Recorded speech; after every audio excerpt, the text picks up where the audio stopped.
오늘 말씀 우리가 쭉 읽어보면 사도 바울이 결혼에 대해서 말하고 있다라고 하는 것을 알게 되죠. 근데 이 결혼에 대해서 말을 시작할 때 사도 바울이 분명히 하는 것이 있습니다. 내가 이 결혼에 대해서 하는 말은 주님으로부터 받은 말을 하는 게 아니다. 즉 주님께서 하신 말씀은 아니지만 복음을 전하며 경험한 것들과 고린도 교회를 생각하면서 마음 곳 깊은 곳에 있던 결혼에 대한 생각을 너희에게 나눈다라고 하는 그것을 분명히 밝히면서 이 결혼에 대해서 말하고 있는 것을 보게 됩니다. 그러니까 우리가 복음서를 보아도 우리 주님께서 결혼에 대해서 말씀하신 것이 거의 없습니다. 물론 조금 있지요. 근데 사도 바울은 그 주님의 말씀을 기초로 해서 또 복음을 전하면서 많은 사람들과 만나고 특별히 고린도 교회에 처한 상황을 생각하면서 이 결혼에 대한 권면을 하고 있다라고 하는 것입니다. 자, 그럼 이 사도 바울이 결혼에 대해서 권면할 때 특별히 무엇을 마음에 두고 했을까라고 하는 것이죠. 우리 26절 말씀을 한번 함께 보십시다. 26절 다 찾으셨습니까? 자, 우리 같이 읽습니다. 자, 시작. 내 생각에는 이것이 좋으니 곧 임박한 환난으로 말미암아 사람이 그냥 지내는 것이 좋으니라. 아멘. 내 생각에는 이것이 좋다라고 말하면서 그 뒷부분에 말하는 것이 무엇입니까? 곧 임박한 환난으로 말미암아 사람이 그냥 지내는 것이 좋다. 이렇게 말하고 있습니다. 그러니까 결혼하지 않고 그대로 지낼 것을 권면함에 있어서 사도 바울에게 있어서 가장 중요한 동기가 무엇이냐? 바로 26절의 이 말씀입니다. 곧 임박한 환난이 임하게 될 터인데 그 환난을 생각한다면 사람들은 그냥 지내는 것이 좋겠다라고 말하고 있습니다. 자, 그렇다고 한다면 중요한 것은 곧 임박한 환난이 무엇이냐라고 하는 것이지요. 이 곧 임박한 환난이라고 하는 것은 예수 그리스도가 이 땅에 다시 오심, 어떤 재림과 심판에 대한 말씀은 아닙니다. 그 어디를 읽어보아도 사도 바울이 곧 임박한 환난이라고 하는 것을 이야기할 때 예수 그리스도의 재림을 말하고 있다. 임박한 재림을 말하고 있다라고 하는 것은 아니라고 하는 것을 우리가 이 7장 말씀 속에서 발견하게 되지요. 자, 그렇다고 한다면 이 결혼에 대한 이야기를 하면서 곧 임박한 환난으로 말미암아 사람은 그냥 지내는 것이 좋겠다라고 말할 때 이 임박한 환난이 도대체 무엇이냐라고 하는 것이죠. 먼저 우리가 환난이라고 하는 단어를 한번 살펴보십시다. 이 환난이라고 하는 단어는요, 무슨 뜻을 가지고 있냐면 사람을 힘들게 하는 결핍이나 어려움을 뜻합니다. 우리가 보통 환난이 닥친다라고 말할 때 자기 힘으로 어쩔 수 없는 어떤 그런 것들을 경험하게 되는 것을 의미하지요. 그래서 나를 힘들게 하고 그 힘들게 한 것 때문에 내 인생에 큰 어려움이 닥치기도 하고 결핍된 상황에 자기가 처하게 되기도 한다라고 하는 거예요.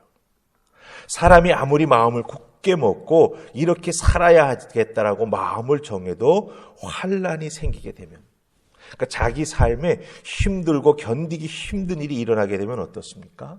마음먹은 것이 흔들릴 수가 있습니다. 이렇게 살아가야지라고 결정하고 그 길을 잘 걸어가고 있다가도 그것이 흔들리게 되고 그 길에서 이탈하는 경우가 생기게 된다라고 하는 것이죠. 다른 말로 바꾸면 이 환난이라고 하는 것이 자기의 삶을 올가매면서 자기가 생각했고 주님 앞에서 약속했던 그 길을 걸어가지 못하게 하면서 원하지 않는 방향으로 움직여 나아가도록 강요하게 되는 원인이 된다라고 하는 거예요. 이게 바로 환난이 갖고 있는 단어의 뜻이 되는 것이죠. 내 삶을 올가매서 내가 원하지 않는 방향, 주님이 기뻐하시지 않는 방향으로 나를 움직이도록 강요하게 만든다라고 하는 거예요. 자, 그럼 이 환난 앞에 무슨 단어가 또 하나 있습니까? 임박한이라는 단어가 있습니다. 이 임박하다라고 하는 말은 무슨 뜻입니까? 다가오고 있는 것. 현재 진행형으로 나에게 축축축축 다가오는 실제를 뜻합니다.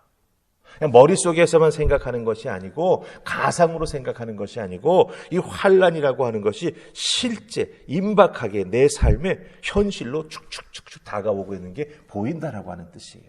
그게 바로 임박한이라고 하는 뜻이 가지고 있는 의미입니다. 그럼 이 두 가지를 붙여보시기 바랍니다. 임박한, 환난. 이 환난은 내가 원하지 않는 것을 하도록 내 삶을 올가매고 강요하는 것이라고 그랬습니다. 그런데 이것이 내 눈앞에서 막 일어나고 있어요. 실제하고 있습니다. 내가 피부로 막 느낍니다.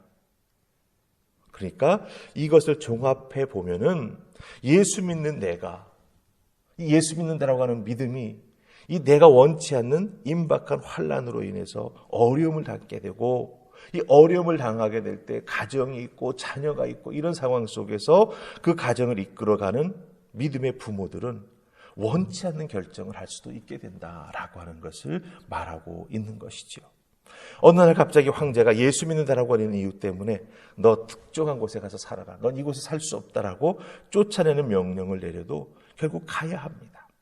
절박한 상황, 실질적인 삶에 손해가 주어지는 일들이 일어날 수 있다라고 하는 것이죠. 바로 이런 상황에서 믿음을 지켜 나아갈 수 있도록 사도 바울은 그냥 혼자 지낼 수 있으면 지내는 것이 참 좋겠다, 이렇게 자기 자신의 경험과 또 자기 자신 스스로도 결혼하지 않고 살아가고 있지 않습니까? 그런 경험을 이야기해주고 있다라고 하는 것이죠. 자, 그럼 26절에서 사도 바울은 현실적인 내용, 문제를 가지고 혼자 사는 것이 좋겠다라고 말합니다. 근데 여기서 또 하나 우리가 볼 게 있습니다. 사도 바울이 왜 이런 말을 할까? 그렇죠? 우리 35절 보십시다. 35절 말씀 보면 사도 바울이 참 우리를 많이 생각하고 있구나 하는 것을 우리가 알 수가 있습니다. 35절 같이 읽습니다. 자, 시작. 내가 이것을 말함은 너희의 유익을 위함이요 너희에게 올무를 놓으려 함이 아니니 오히려 너희로 하여금 이치에 합당하게 하여 흐트러짐이 없이 주를 섬기게 하려 함이라. 아멘. 이 35절의 말씀을 우리가 한마디로 요약해 보면 내가 이렇게 결혼에 대해서 말하는 것, 혼자 지내는 것이 좋겠다라고 말하는 것, 그것은 너희의 유익을 위함이다 라고 말하죠. 그럼 그 유익이 무엇입니까? 35절 끝에 나옵니다. 그 유익은 주를 섬기는 것이다, 이렇게 말하고 있습니다. 사도 바울은 성도들이 결혼을 하게 되면 그 결혼으로 인해서 맺어진 새로운 관계들이 많이 생기게 됩니다. 그렇죠? 네. 배우자에 대한 친구들, 또 배우자 양쪽 집안, 여러 어르신들 계시죠. 그 결혼을 통해서 전혀 모르던 사람들을 알게 되고 관계를 맺게 되고 그것도 작은 그룹들 속에 속하게 되는 것이죠. 그런데 그런 새로운 관계들에 얽매이게 되는 경우가 생긴다라고 하는 겁니다. 그렇게 되면 그 얽매임 때문에 주님을 믿는 것, 주님을 섬기는 것, 주님을 예배하는 것이 우선순위에서 뒤로 밀려날 수 있음을 사도 바울은 염려하는 것입니다. 그래서 너희의 유익을 위해서 내가 말하는 것이다 라고 하는 것이죠. 그러기에 우리가 오늘 이 말씀을 읽으면서 주목해야 될 것은 결혼을 하느냐 마느냐가 아닙니다. 예. 결혼을 했으면 한 대로, 결혼하지 않았으면 하지 않은 대로 우리가 이 사도 바울이 결혼에 대한 권면에서 놓치지 말아야 될 것이 있다라고 하는 것이죠. 고린도 교회 성도들뿐만 아니라 오늘 우리 성도들도 이 사도 바울의 이 마지막 부분을 주목해 보아야 합니다. 무엇입니까? 바로 흐트러짐 없이 주님을 잘 섬기며 신앙생활에 나아가기를 소망하는 사도 바울의 마음이 여기에 담겨져 있다라고 하는 거예요. 결혼을 통해서 이루어진 가정이 하나님 중심의 가정이 되기를 간절히 바라는 것이죠. 하나님 잘 믿던 남자, 여자가 사랑해서 결합해서 한 가정을 이루었습니다. 그러면 어떻게 됩니까? 하나님 잘 믿는 두 사람이 만났으니 2배, 3배의 시너지 효과를 내면서 하나님을 잘 믿는 하나님 중심의 가정이 되어야 되죠. 그렇게 될 때 그 가정은 참으로 복을 많이 받습니다. 그런데 결혼하게 되면 여러 가지 복잡한 관계가 생긴다고 말씀드렸죠. 그 관계 때문에 하나님보다 배우자, 자녀 혹은 여러 가지 관계가 우선시되는 상황이 생기게 되면 어떻게 됩니까? 사실 초점이 흐려지게 되죠. 그리고 그 가정은 하나님으로부터 받게 되는 복을 막아서게 되는 여러 가지 상황들이 일어나게 된다라고 하는 거예요. 그렇기 때문에 사도 바울이 말하는 초점은 이것입니다. 하느냐 마느냐가 아니라 하면 한 대로, 아니하면 개인이 하나님 중심의 삶을 살아가야 된다라고 하는 거예요. 가정이면 그 가정의 중심이 하나님이 되어야 하고, 개인이면 개인의 삶의 중심이 하나님이 되어야 축복받는 은혜를 거기서 누리게 된다라고 하는 것입니다. 그래서 여러분들, 하나님의 축복받는 그 은혜를 경험하는 가정, 하나님의 은혜를 경험하는 개인이 되어야 한다라고 하는 것이죠. 여러분들, 이 말씀을 잘 이해해야 됩니다. 너희의 유익을 위함이다. 그 유익은 주를 섬기는 것이다.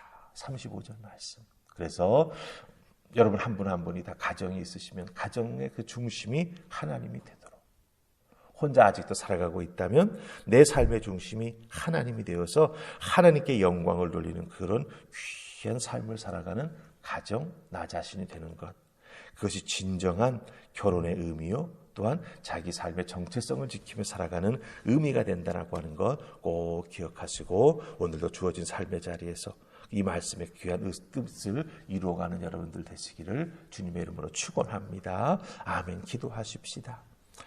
좋으신 하나님 감사합니다. 5월달 가정의 달입니다. 여러 가지 가정을 위한 행사가 있고 또 지키는 날들이 있습니다. 여러 가지 행사가 바쁘고 마음이 바쁘고 몸이 바쁩니다. 그 과정 속에서 우리가 꼭 놓치지 말아야 될 하나님 중심의 가정생활, 하나님 중심의 나의 삶의 모습 잘 지켜나가는 우리 모두가 되게 하여 주시옵소서. 그리하여 주님을 믿는 은혜, 주님을 믿어서 우리에게 주어지는 축복, 그것을 잘 지키며 나누며 나아가는 우리 모두가 될 수 있도록 주여 도우셔서 우리들의 가정이, 우리들의 삶의 모습이 늘 하나님 중심으로 하나님께 영광 돌리며 살아가는 아름다운 모습으로 충만케 하여 주시옵소서. 하나님께서 도우시고 인도해 주실 줄 믿고 예수님 이름으로 기도하옵나이다. 아멘.